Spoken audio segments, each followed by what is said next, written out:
மண்ணில் நமக்கு சோறு போதும் வேறு எதுவும் வேண்டுமோ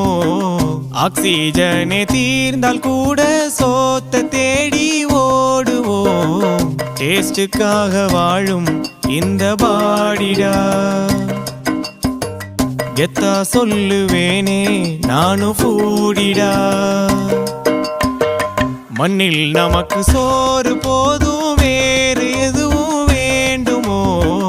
ஆக்சிஜனே தீர்ந்தால் கூட சோத்த தேடி ஓடுவோம் வெண்ணிலாவும் குல்ஃபி ஐஸும் கட்லட்டும் முட்டை பப்ஸும் எண்ணெயில போட்ட பஜ்ஜியும் பெப்சியும் செவனப்பும் தந்தூரியும் சில்லி சிக்கனும் பொங்கிடும் பாதாம் பாலும் சிந்தி வரும் சாம்பார் வடையும் தக்காளி சட்டினியும் அளவோடு தின்றால் எல்லாம் ஓகே அதிகமா போனா இடுவடிக்கே களியினில் போலியினில் அடையினில்